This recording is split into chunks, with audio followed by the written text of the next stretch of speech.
Hello मेरे प्यारे बच्चों, कैसे हैं आप लोग। आई होप आप सब बढ़िया होंगे और पढ़ाई भी अच्छी चल रही होगी। Welcome to the Torque Institute. I am Anu Gupta, your favourite physics faculty, जो आज फिर आए हैं आप लोगों के लिए एक नेक्स्ट लेक्चर लेके।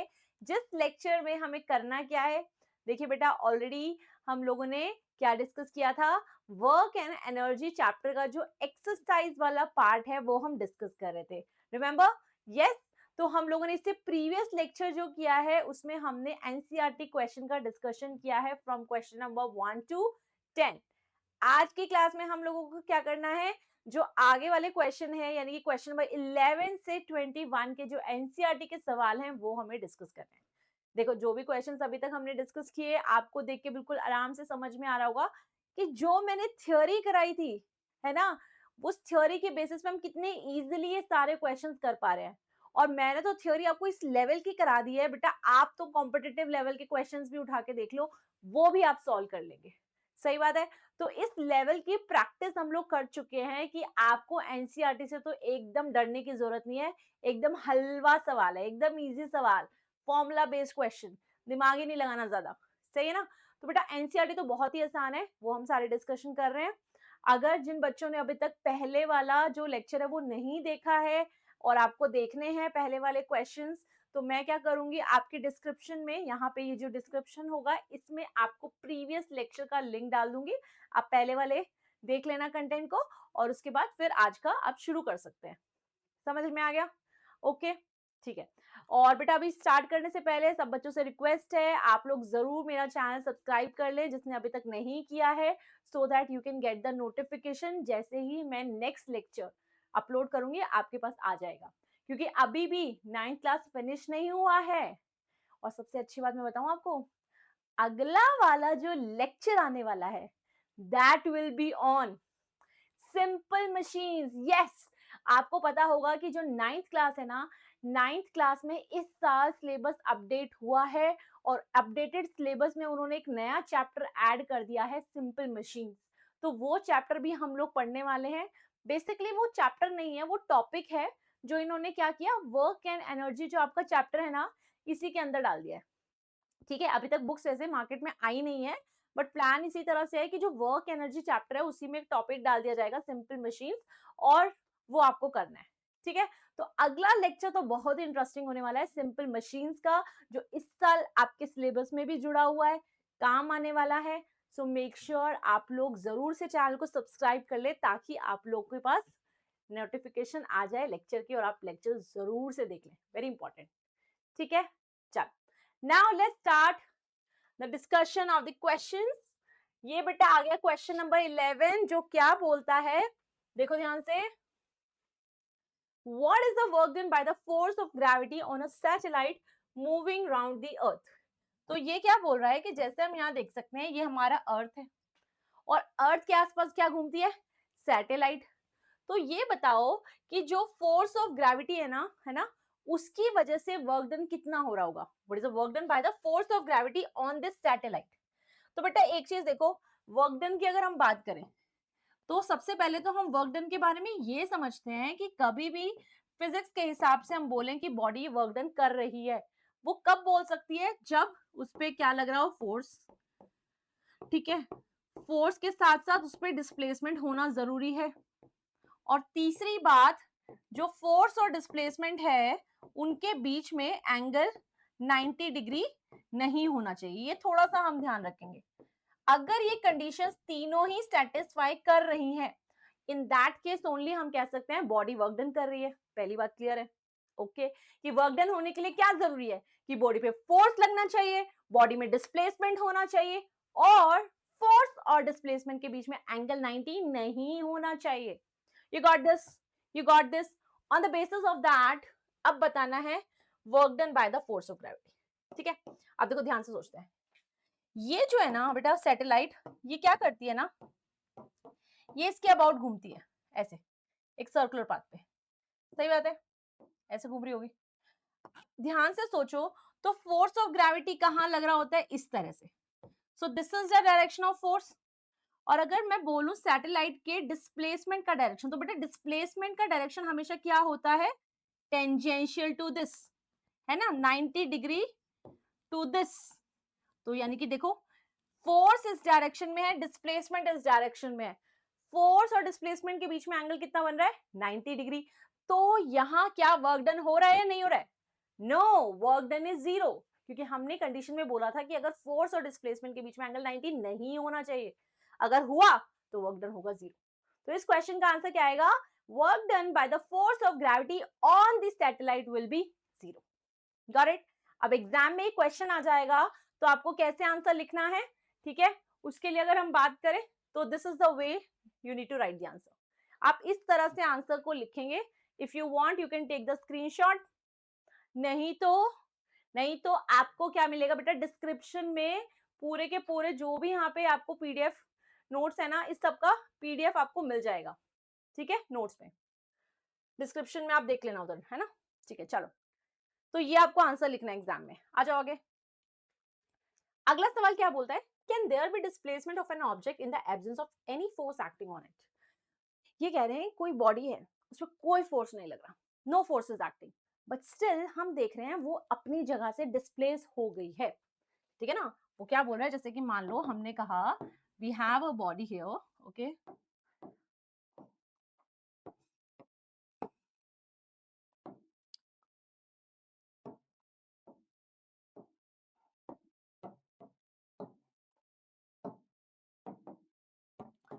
तो हमने क्या बोला बेटा कि हमने एक बॉडी को देखा, हम क्या कह रहे हैं, इस पे हमने कोई फोर्स नहीं लगाया, कोई फोर्स नहीं लगाया, बट हमने देखा ये डिस्प्लेस होकर ना कुछ आगे चली गई। तो क्या ऐसा पॉसिबल है या नहीं है, पहले तो हमको ये सोचना है। तो मेरी बात सुनो ध्यान से, ऐसा पॉसिबल है। अब कैसे पॉसिबल है मैम, ऐसे कैसे आप बता रहे हैं कि पॉसिबल है? ये तब पॉसिबल है अगर मान लो बॉडी ऑलरेडी मूव कर रही है ना। मैंने बोला भाई मेरे पास ये बॉडी थी जिसको हमने देखा, the body is moving with 20 metre per second, ठीक है, इस कांस्टेंट वेलोसिटी से लगातार चल रही थी, और वो भी किस पे चल रही है बेटा? फ्रिक्शनलेस सरफेस पे। तो एक बात बताओ, जब फ्रिक्शनलेस सरफेस पे ये चल रही है बॉडी, तो कोई रोकने वाला है इसको? रोकता कौन है? फ्रिक्शन। फ्रिक्शन रोकता है ना, लेकिन हम तो कह रहे हैं आपने फ्रिक्शनलेस सरफेस लिया है। तो फ्रिक्शनलेस सरफेस पे अगर बॉडी ऑलरेडी चल रही है कुछ कांस्टेंट वेलोसिटी से, तो वो इतनी वेलोसिटी से चलती ही रहेगी, और चलती ही रहेगी तो फिर क्या होगा, कुछ डिस्प्लेसमेंट भी होगा ना। So we can say, yes, it is possible that there will be the displacement. Yes, this is possible. There will be the displacement in the absence of any external force. How is it possible? If we consider that the body was already moving with uniform velocity. You got this? Okay. चलो, तो ये answer आप लिख देना, ठीक है। आ जाओ, अगला सवाल देखते हैं। क्या बोला है? एक बंदा है, एक बंदा है, उसने क्या किया? बंदा मतलब क्या होता है? इंसान। होल्ड्स अ बंडल ऑफ हे। ये बंडल ऑफ हे क्या होता है बेटा? ये होता है बंडल ऑफ हे, है ना। ये घास फूस देखते हो ना, गांव की औरतें जो होती हैं, आदमी जो होते हैं, ऐसे घास फूस सर पे लेके चल रहे होते हैं, इसको बोलते हैं बंडल ऑफ हे। ओके, तो इसने क्या बोला? उस बंदे ने, है ना, a person holds a bundle of hay over his head for 30 minutes and gets tired. वो लेके ना खड़ा हुआ है, कहीं नहीं जा रहा, is just standing like this. ऐसे लेके खड़े रहोगे तो दर्द तो हो गई, टायर्ड तो हो गई, ठीक है, उसने बोला टायर्ड हो गया, okay. Has he done some work or not? भाई वो लेके इतना थक गया, इतनी मेहनत कर ली उसने, पर क्या उसने एक्चुअली कोई काम किया या नहीं किया? आपकी नॉलेज क्या बोलती है? मैम अगर वो ये बंडल ऑफ हे लेके खड़ा था तो इसका मतलब he was not moving. If he was not moving, then the displacement is zero. Yes, very good, बहुत बढ़िया। कि in this case we can see that displacement of the person is zero। और हम ऑलरेडी एक चीज पढ़ चुके हैं कि वर्क डन में अगर डिस्प्लेसमेंट जीरो है, एस जीरो है, तो वर्क डन भी जीरो हो जाता है। तो हम क्या बोलेंगे? In this case even he got tired, हमें क्या, थक गया वो, what ever it is, but work done नहीं हुआ। अकॉर्डिंग टू द फिजिक्स उसने कोई काम नहीं किया। This is the way you can right the answer. Okay, तो बहुत सारे आंसर्स बेटा आपको ऐसे ही शुरू करने हैं। आप देख सकते हो, पहले आपको कंडीशंस लिखनी है, then you can write whether the work done is there or not, ठीक है। एनसीईआरटी में सारे ज्यादातर सवाल आपको देखो कैसे यही दिख रहे हैं। हमें पिछले वाले हमने 1 to 10 में डिस्कस किए थे, वहां भी आपको ऐसे बहुत सवाल दिखे थे, और अभी भी इसमें भी हमने देखो कितने सवाल ऐसे देख लिए। आपका क्वेश्चन नंबर 11 भी ऐसा ही था, 13 भी ऐसा ही है, तो बस आपको वर्क डन की जो नॉलेज है ना वो सही होनी चाहिए। चलो आ जाओ, अगला सवाल क्या बोलता है, एक इलेक्ट्रिक हीटर। ये इलेक्ट्रिक हीटर क्या होता है, ये ठीक है ना, इलेक्ट्रिक हीटर का काम क्या होता है कि वो हमें हीट देता है। जैसे सर्दियों के टाइम पे हमको जब बहुत ठंड लगती है तो हम क्या करते हैं, हीटर ऑन कर लेते हैं ताकि घर में कमरे में थोड़ी सी गर्माहट हो जाए। ठीक है, अब ये जो इलेक्ट्रिक हीटर है ना, ये कितना है, इसका पावर 1500 वॉट। देखो अगर क्वेश्चन में नहीं लिखा है ना कि ये पावर इतना है, तो आपको कैसे समझना है कि ये पावर है, आप इसकी यूनिट चेक करो, है ना। Capital W stands for what, और वॉट किसकी यूनिट होती है, पावर की। मतलब आपको यहां से समझना पड़ेगा कि वो हमें इलेक्ट्रिक हीटर की पावर दे रहा है 1500 वॉट। तो वो ये कह रहा है अगर हमने इस इलेक्ट्रिक हीटर को 10 घंटे यूज किया, 10 आवर्स यूज किया, तो बेटा आपको बताना है कितनी एनर्जी होगी। और एनर्जी का आंसर हम किस में देंगे, किलोवाट आवर में। ठीक है, किलोवाट आवर में। क्वेश्चन आ गया समझ में। चलो अब देखो, एनर्जी निकालना है, क्या क्या गिवन है, पावर एंड टाइम। तो बेटा एनर्जी का फॉर्मूला क्या होता है, पावर इनटू टाइम।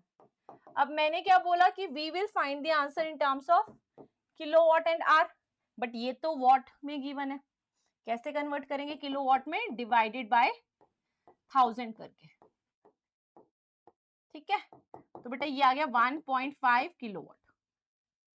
और टाइम तो ऑलरेडी आवर्स में ही है, so this is 1.5 kilowatt into 10 hours. ठीक है, 10 आवर्स।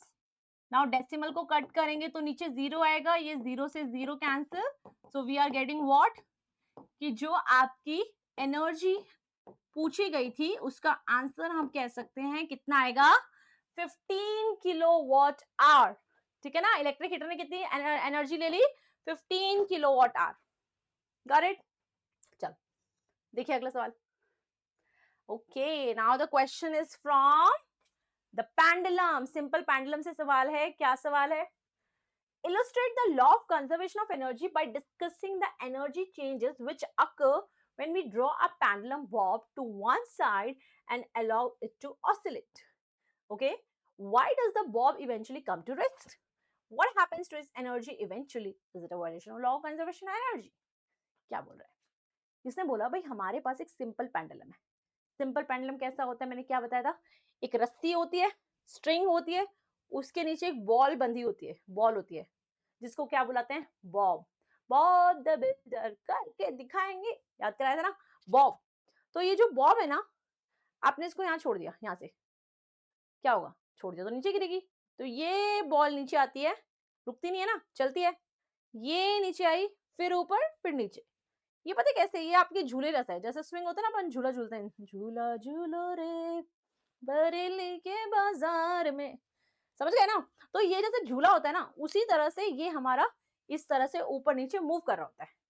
मैंने आपको थ्योरी में भी डिस्कस कराया था ना सिंपल पेंडुलम के बारे में, काइनेटिक एनर्जी पोटेंशियल एनर्जी कैसे कन्वर्ट होती है, वही थोड़ा सा एक बार दोबारा डिस्कस कर लेते हैं।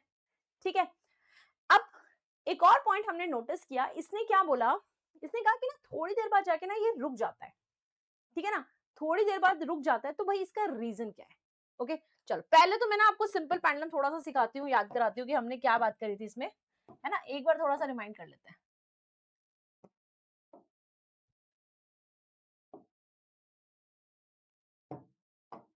तो यहाँ पे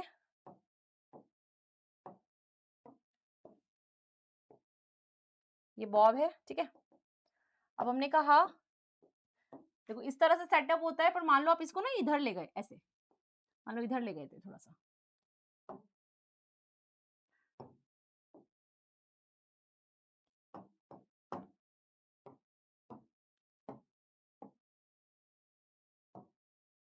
ओके। थोड़ा सा रेफरेंस की बात कर लेते हैं कि हम लोग रेफरेंस क्या लेके चलने वाले हैं, हम रेफरेंस ये लेके चलने वाले हैं, सो दिस इज द रेफरेंस।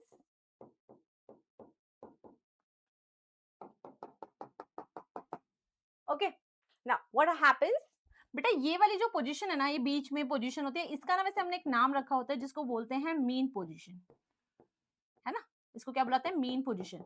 और ये जो साइडों वाले पॉइंट्स हैं जहां पे बॉडी जाके रुकती है, उसको क्या बुलाते हैं, extreme position, extreme position, right. दो हमारे पास दो एक्सट्रीम पोजीशन हो गई, यहां तक क्लियर है? ठीक है, अब देखो ध्यान से, जब ना हमने ना यहाँ पे हम बॉल को लेके गए तो रेफरेंस से कुछ हाइट पे है कि नहीं, है ना। तो जब रेफरेंस से कुछ हाइट पे है और वो भी सबसे ज्यादा हाइट पे, इससे ऊपर की तो हम बात ही नहीं करते, तो बेटा सबसे ज्यादा हाइट पे है, हाइट मैक्सिमम है, तो पोटेंशियल एनर्जी भी मैक्सिमम होगी, होगी ना, होगी ना। बट काइनेटिक एनर्जी, क्योंकि यहां से अब आप फ्री फॉल करने वाले हो, तो यू जीरो है, इनिशियल एनर्जी जीरो है, तो इनिशियल वेलोसिटी जीरो है, तो काइनेटिक एनर्जी भी जीरो होगी। क्लियर है यहां तक? Potential energy maximum, kinetic energy zero. अब आप क्या करोगे, you will leave this, okay, हम इसको छोड़ देंगे यहां से ऐसे, तो ये नीचे आने लगेगी। अब ध्यान से समझो, when the ball is coming down, या मैं बोल सकती हूँ bob is coming down, height starts decreasing, height कम होने लगेगी तो पोटेंशियल एनर्जी भी कम होनी स्टार्ट हो जाएगी। पोटेंशियल एनर्जी कम होगी लेकिन वेलोसिटी धीरे धीरे बढ़ रही होगी, तो काइनेटिक एनर्जी इंक्रीज हो जाएगी, राइट। और जब हम रेफरेंस पे पहुंच जाएंगे यहां वाले केस पे, तो हाइट क्या हो गई, जीरो, हाइट जीरो, तो पोटेंशियल एनर्जी भी जीरो। लेकिन यहाँ पे ये ध्यान रखना, वेलोसिटी क्या होती है सबसे ज्यादा, जो वैसे चलता है ना, यहाँ पे वेलोसिटी सबसे ज्यादा होती है, वेलोसिटी मैक्सिमम, तो बेटा काइनेटिक एनर्जी भी मैक्सिमम, ठीक है ना, काइनेटिक एनर्जी भी मैक्सिमम। अब देखो, अब हम और आगे गए, अब ऊपर गए तो क्या हुआ ना, when you are going like this, in that case height increases, तो पोटेंशियल एनर्जी इंक्रीजेस, बट ऊपर जाते हैं धीरे धीरे वेलोसिटी कम होती है, तो काइनेटिक एनर्जी भी कम हो जाएगी, ठीक है। अब यहाँ लास्ट में एक्सट्रीम पोजीशन पे जब हम पहुंचेंगे, तो बेटा अब हाइट मैक्सिमम हो गई, एच के इक्वल हो गई, तो यहाँ पे फिर हम कह रहे हैं पोटेंशियल एनर्जी मैक्सिमम हो जाएगा, और यहाँ आके बॉल एक बार रुकती है ना, तो काइनेटिक एनर्जी क्या हो जाएगी, जीरो, क्योंकि वेलोसिटी जीरो हो गई। तो इस तरह से हम देखते हैं, it moves like this, kinetic converted into potential, potential converted into kinetic, but overall ये कन्वर्जन होता रहता है, लेकिन इस तरह से मोशन हम कह सकते हैं रहेगा, ओके। अब इसमें अच्छी बात यह है कि अगर ये एक्सपेरिमेंट हम वैक्यूम में करते, वैक्यूम क्या होता है, वैक्यूम जहां पे एयर प्रेजेंट नहीं होती, वहां पे हम क्या बोलते ना, कि ये ना हमेशा हमेशा के लिए चलता रहता। अगर आपने इसको एक बार चलता हुआ छोड़ दिया ना, ये हमेशा हमेशा के लिए चलता रहेगा, क्यों, क्योंकि कोई फ्रिक्शन ही नहीं है, कोई रोकने वाला ही नहीं है, तो कोई रुकेगा ही नहीं। लेकिन उसने क्वेश्चन में क्या बोला था, कि हमने देखा ये ना थोड़ी देर बाद जाके रुक जाता है। इसका मतलब, ध्यान से सुनो, इसका मतलब इसने क्या कंडीशन लिया है, इसने कंडीशन लिया है कि जो हमारा सिंपल पेंडुलम है वो कहां रखा गया है, in the presence of air, ठीक है ना, यानी कि फ्रिक्शन इज देयर, उस फ्रिक्शन की वजह से हम देखते हैं बॉडी थोड़ी देर में रुक जाती है। जैसे मान लो, अगर मान लो मैंने ये इसको ऐसे किया ऑसिलेट, सॉरी यार, ओ गॉड, अनु मैम भी क्या करते रहते हैं, खैर, इसको मान लो हमने क्या किया, ऐसे ऑसिलेट, तो ये थोड़ी देर में रुक जाएगा। जैसे कि आपका क्या होता है, झूला, स्विंग, स्विंग भी क्या होता है ना, आप देखो एक बार छोड़ दो उसको, फ्री छोड़ दो, झूलते रहोगे झूलते रहोगे झूलते रहोगे, लेकिन आपका धीरे धीरे झूला फाइनली रुक जाएगा, रुक जाता है ना। तो भाई वो क्यों रुकता है, in the presence of air. तो हम क्या बोलेंगे बेटा, कि यहाँ पे एयर होने की वजह से, फ्रिक्शन होने की वजह से वो धीरे धीरे रुक जाता है। पर क्या law of conservation of energy फिर यहाँ वैलिड नहीं है, क्या यहाँ पे हमारी एनर्जी खत्म हो गई, नहीं, यहां पर भी चाहे आपका ये जो है ना सिंपल पेंडुलम रुक जाएगा, लेकिन law of conservation of energy यहां अभी भी वैलिड है, क्योंकि जो एनर्जी हमारे पास थी, पोटेंशियल, काइनेटिक, वो सब किस में कन्वर्ट हो जाएगी, that will convert into heat, ठीक है ना, हीट में कन्वर्ट हो जाएगी, वो स्टॉप हो जाएगी फाइनली, ठीक है। तो मैंने क्या किया है, I have written the answer here, कि आपके एग्जाम में आएगा तो आप स्टेप बाय स्टेप इस तरह से लिख सकते हैं, जो मैंने समझाया है वही यहाँ पे लिखा है, ठीक है, पूरा लिख दिया है, ओके। तो यहाँ पे ये भी मेंशन है, the law of conservation of energy is not discredited because the energy lost by the apparatus to beat friction is gained by the surrounding. जो सराउंडिंग में थोड़ा बहुत आप देखोगे हीट आ गया, कोई लॉस हो गया, वहां पे एनर्जी चली जाएगी, ठीक है ना, बट लॉस नहीं हुआ, खत्म नहीं हुई है, बस कन्वर्ट हुई है। तो आपको आंसर लिखना है, law of conservation of energy is still valid here. You got this point, okay. So this was our question number 15। चलिए अब आ जाते हैं अगले सवाल पे, दैट इज क्वेश्चन नंबर 16। अब देखो क्या है question number 16, an object of mass m is moving with a constant velocity v, how much work should be done on the object in order to bring the object to rest. अब ये क्या बोल रहा है भाई कि आपके पास already एक बॉडी है, ठीक है ना, like this, it's already moving with some velocity v, ठीक है ना, और आप क्या चाहते हो कि ये बॉडी फाइनली रुक जाए. फाइनली रुकने का मतलब क्या हुआ कि आपने इसकी फाइनल वेलोसिटी को क्या बना दिया है, जीरो. ओके, रुकने का मतलब क्या हो गया, आपने इसकी फाइनल वेलोसिटी को क्या बना दिया, zero. So in that case, सोचो मेरी बात ध्यान से, एक चलती हुई बॉडी अगर आप एक तरह से रोक रहे हो तो उसके लिए आपको वर्क डन करना पड़ेगा. बिना काम किए तो वो रुकेगी नहीं. तो वो यही पूछ रहा है अगर आपको इसको रोकना है तो कितना वर्क डन करना पड़ेगा, ठीक है ना. तो बेटा इस क्वेश्चन के लिए वैसे तो हमारे पास एक फॉर्मूला है, work done is force into displacement, पर हम यहाँ देख सकते हैं कि फोर्स डिस्प्लेसमेंट कुछ गिवन नहीं है, तो हम दूसरे तरीके से सोचेंगे. दूसरा तरीका क्या है वर्क डन से related, work energy theorem. Good, है ना. So according to work energy theorem, इसको हम देखते हैं सॉल्व करके. Work energy theorem. Now work energy theorem is the theorem in which we have work done and kinetic energy relation, right. तो यहाँ पे हमने क्या बोला कि work done by all forces क्या होता है, that is equals to change in kinetic energy.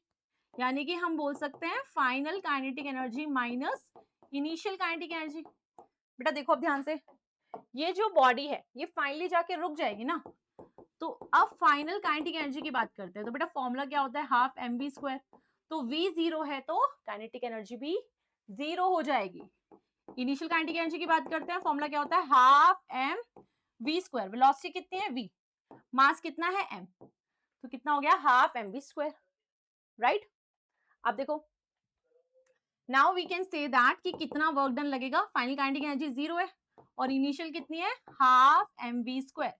सो यहां हम क्या कह सकते हैं कि कितना वर्क डन लगेगा बॉडी को रोकने के लिए, तो we can say this will be minus half m v square. Is it clear? Yes, बस इतना ही करना था. उसने पूछा भाई कितना वर्क डन लगेगा बॉडी को रोकने के लिए, तो हमने कहा यार फाइनली उसको रुकना है तो फाइनल काइनेटिक एनर्जी जीरो हो जाएगी और इनिशियल काइनेटिक एनर्जी कितनी है, that is half m v square. तो आपको यहाँ पे ऐसे डालना है, you will be getting work done as minus half m v square. Got it? देख लो.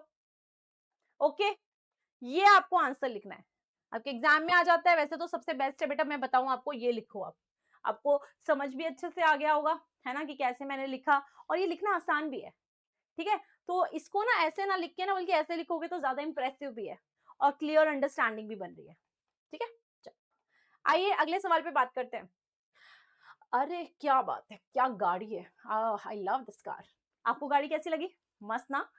एंड यू नो व्हाट, आप गेस कर सकते हैं ये कहाँ का सीन है, कौन से, क्या ये इंडिया का सीन है, ये जो बैकग्राउंड में दिखाई दे रहा है, कैन यू गेस दिस. चलिए मुझे कमेंट्स में लिख के बताइए इफ यू नो ये प्लेस कौन सा है. I know that and you know what, यहाँ मैं गई भी हूँ इस कंट्री में. तो चलिए कमेंट्स में बताइए कौन सी जगह है. खैर सवाल पे आ जाते हैं. Calculate the work required to be done to stop a car of mass 1500 kg moving at a velocity of 60 km per hour. ये जो गाड़ी हमें दिखाई दे रही है, वो कह रहे हैं ये जो गाड़ी है ना, इसका मास दिया गया है 1500 kg, ठीक है ना, और ये कितनी वेलोसिटी से मूव कर रही है, 60 किलोमीटर पर आवर से मूव कर रही है. अब finally you want to stop this car, ठीक है ना, इस गाड़ी को हम रोकना चाहते हैं, यानी कि फाइनल वेलोसिटी क्या चाहते हैं, फाइनल वेलोसिटी हम चाहते हैं जीरो. तो उस केस में वर्क डन कितना करना पड़ेगा, ठीक है ना, वर्क डन कितना करना पड़ेगा. कुछ सेम सा क्वेश्चन नहीं है, सेम ही तो क्वेश्चन है जो पहले किया है, यानी कि यहाँ पे हम क्या लगा सकते हैं, वर्क एनर्जी थ्योरम, राइट. क्या लगा लेते हैं, वर्क एनर्जी थ्योरम, क्योंकि सब कुछ सेम नहीं लग रहा है. So according to work energy theorem, according to work energy theorem, work done equals to change in kinetic energy, right. that means final kinetic energy minus initial kinetic energy. और finally हम देख सकते हैं गाड़ी को हमें क्या करना है, स्टॉप करना है, स्टॉप करना है. तो फाइनल काइनेटिक एनर्जी क्या हो जाएगी, जीरो, राइट. और इनिशियल काइनेटिक एनर्जी की बात करें तो इनिशियल काइनेटिक एनर्जी के लिए हम फॉर्मूला लगा लेंगे, half m v square. Now mass is also given, velocity is also given. बस इसमें एक चीज का ध्यान रखना है कि यहाँ पे mass is given in KG, that's fine, ये तो अपना ऐसा यूनिट में है। बट अगर हम वेलोसिटी को देखें, so velocity is in kilometre per hour, so can we use that? No, we have to convert into metre per second. Good. तो अब क्या करेंगे, इस क्वेश्चन में फाइनल काइनेटिक एनर्जी की जगह 0 डालिए, हाफ m इज व्हाट 1500, और वेलोसिटी कितनी गिवन है 60 kilometre per hour, but we have to convert in metre per second. वो कैसे करते हैं, 5/18 से मल्टीप्लाई करके। तो क्या लिखा हमने, हाफ m v स्क्वायर, ठीक है ना। 60 किलोमीटर पर आवर को मीटर पर सेकेंड में कन्वर्ट करने के लिए 60 को 5/18 से मल्टीप्लाई किया है। So this one you need to solve, ठीक है ना। और इसमें भी बेटा वर्क डन कैसा आएगा, नेगेटिव आएगा।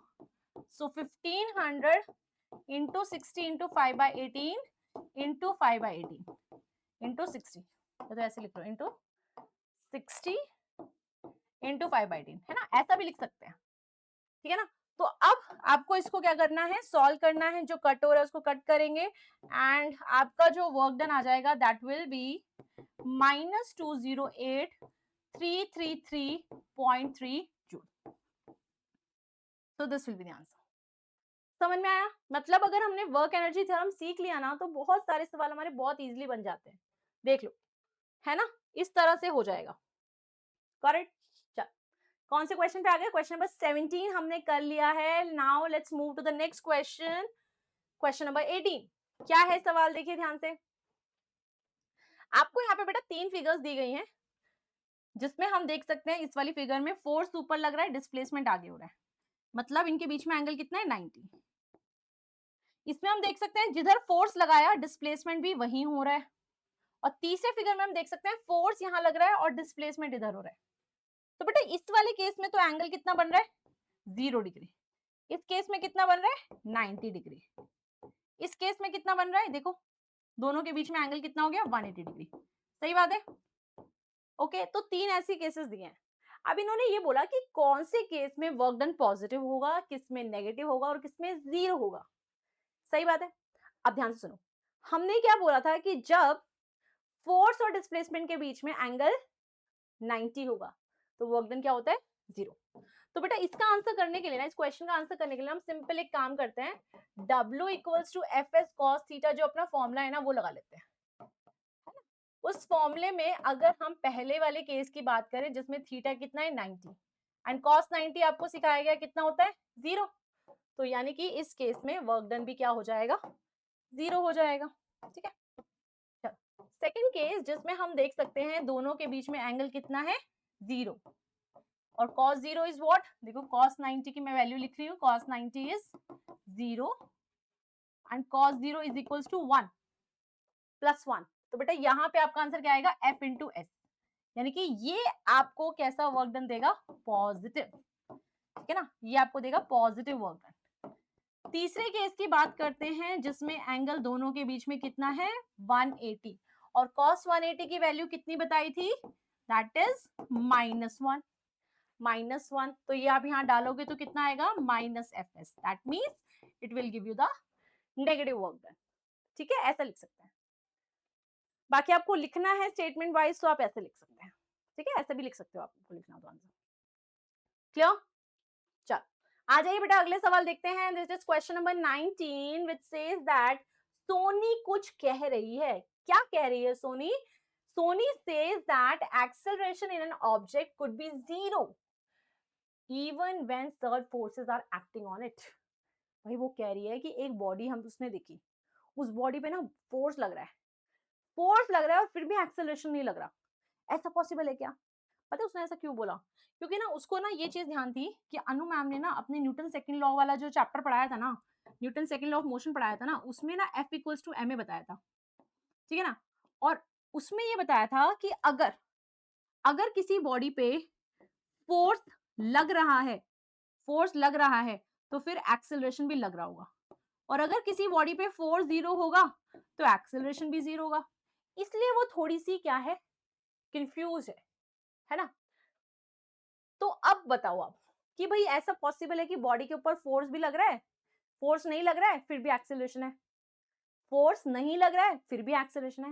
हाँ जी, ऐसा पॉसिबल है। जब उसने ये बात बोली ना,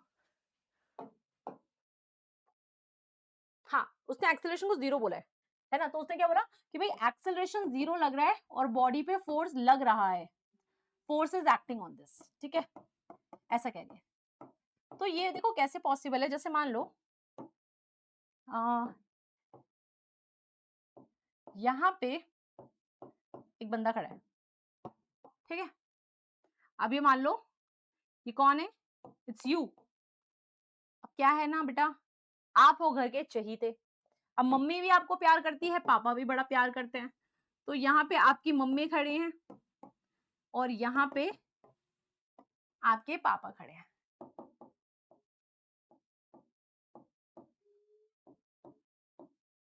ठीक है? अब हो क्या रहा है, एक दिन मम्मी पापा के बीच में झगड़ा हो गया।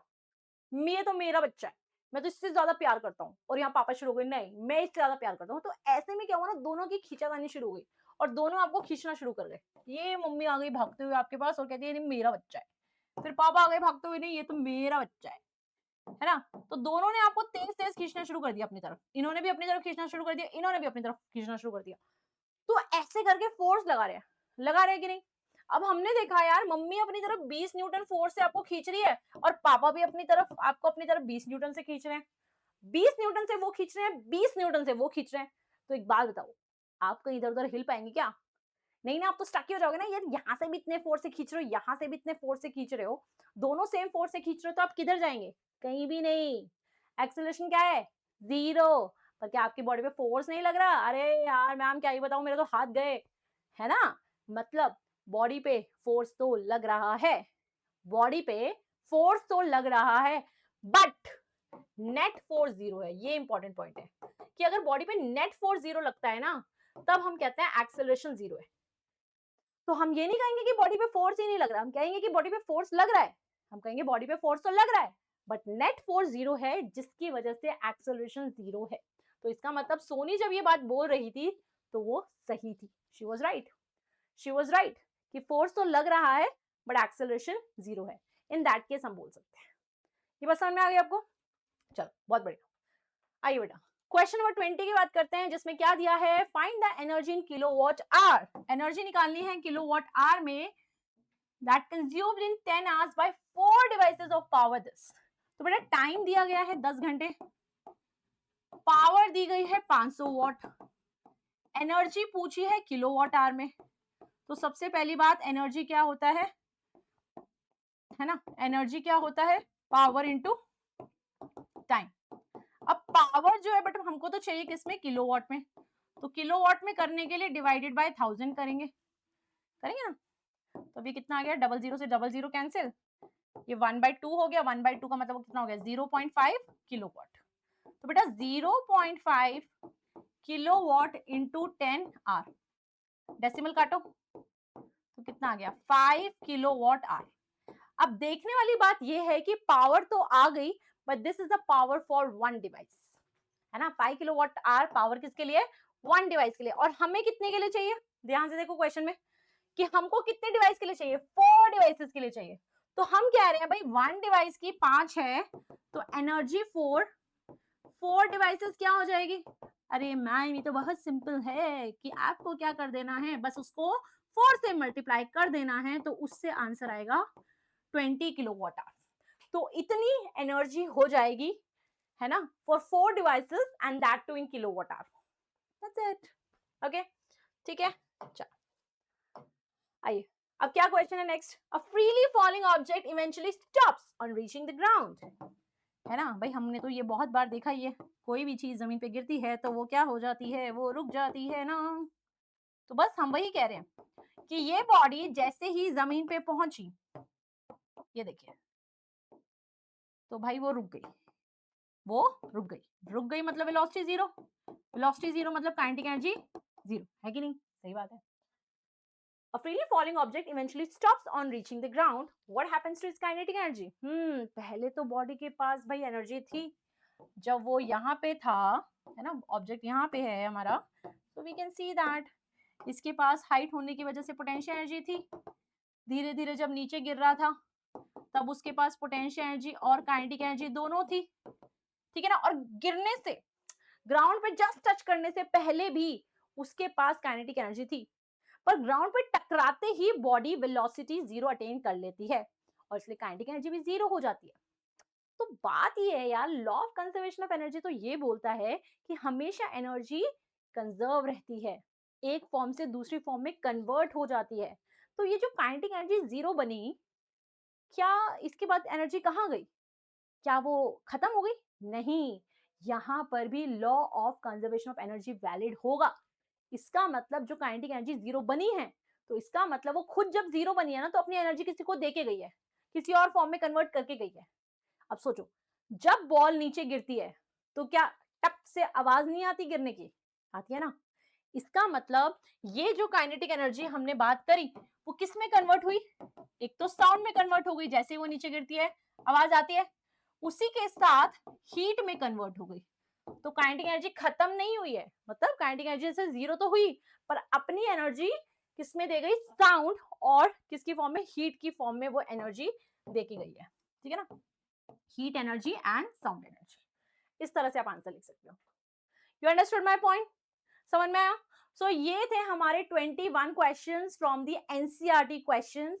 ये आप लोगों ने बच्चा देख लिया कि एनसीईआरटी एक्सरसाइज के जो क्वेश्चंस दिए गए हैं वो बहुत ही एक्चुअली बहुत इजी क्वेश्चंस हैं। जिस लेवल के क्वेश्चन हम लोग ऑलरेडी क्लास में डिस्कस कर चुके हैं, उनके सामने तो ये बहुत इजी सवाल है।